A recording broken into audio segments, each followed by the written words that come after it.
Vi har jo i denne lille førjuls, hva skal vi si, kalenderen vår tidligere også snakket om kongebesøk.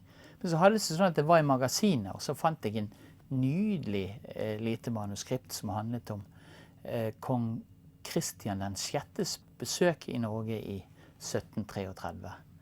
Den pietistiske kong Kristian den 6. regjerte Danmark-Norge fra 1730 til 46. Og han fikk i løpet av sin regjeringstid innført både tvungen kirkegang og forbud mot forlystelser på søndagene.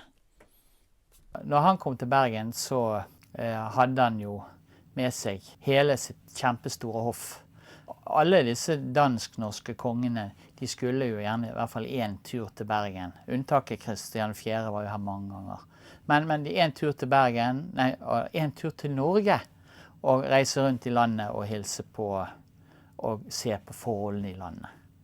Enevoldskongene,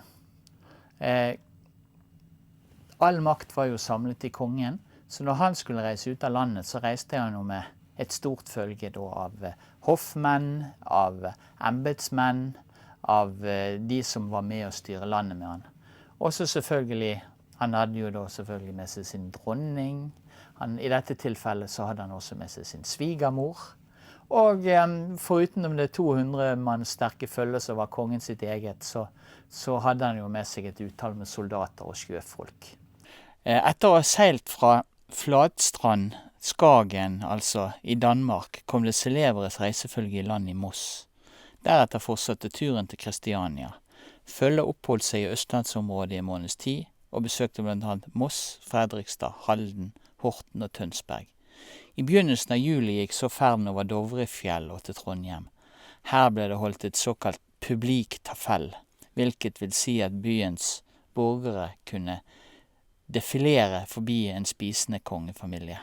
Fra trøndernes stad fortsatte så følget sørover til Bergen, Norges ubestridt største by på denne tiden. Det er klart altså, det var et stort løft å reise med dette store reisefølget, men det var ikke et mindre løft for de som bodde i landet. Alt måtte på plass. Veiene var jo, i norske veiene var jo beryktet, og i hvert fall veiene rundt Bergen, så det ble sagt at det ikke gikk an å kjøre utenfor bygrensen en gang med hest og kjerre. Man måtte organisere veier, og så måtte man selvfølgelig organisere skyss. Bøndene måtte stille med hester, og så videre, og så videre. Og i byene så måtte man selvfølgelig få på plass uniformer til de som skulle opptre i uniformer, så de så standsmessig ut. Man skulle pynte, man skulle ha æresportaler, og så videre, og så videre. Så disse kongebesøkene var et løft både for by og land, i tillegg til det som kongen selv måtte investere i dette. Men nok om det. Man var kommet til Bergen, og ble da høytidelig rodd inn til Bergen av byens skippere, kledd i sorte og hvite uniformer.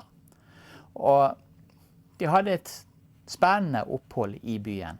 Og det som fikk meg til å begynne å tenke på denne historien, det er jo dette her lille manuskriptet som jeg har foran meg her.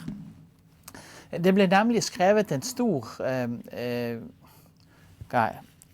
rapport med reisebeskrivelser og hendelser som skjedde i Bergen, og denne ble trykket i 1733.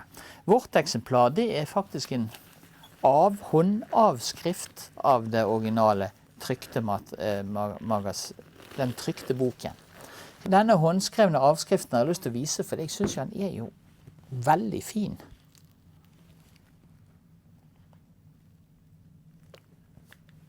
Her er fine fargelagte tegninger, og de er jo egentlig nesten like god fargegjengivelse i dag som den gangen. Det vi ser her, det er jo da denne berømte portalen i Bergen.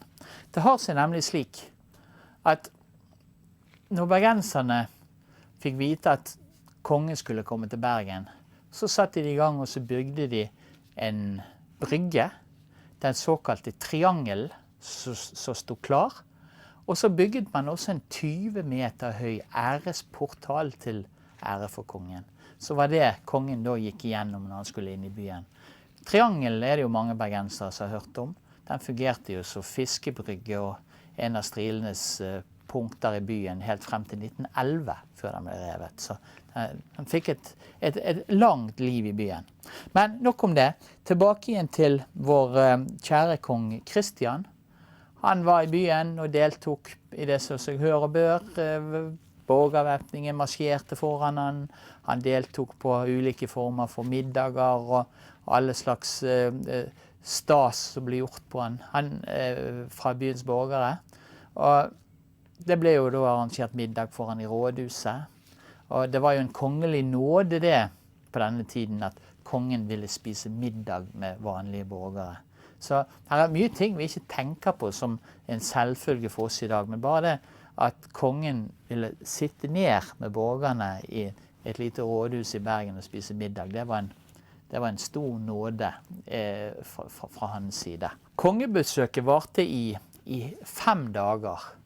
Og egentlig, kanskje skal vi si fantastisk nok, så eksisterer det gjenstander igjen fra dette besøket den dag i dag. Vi har snakket om dette vakre manuskriptet, som i den trykte versjonen var utformet av Kjerulf, het han, til Korskirken.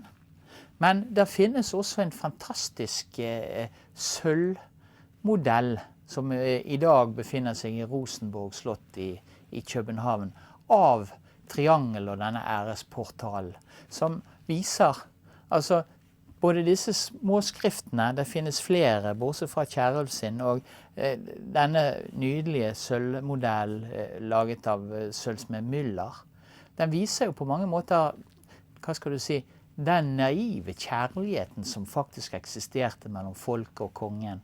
Og den respekten man hadde for den gode far i København.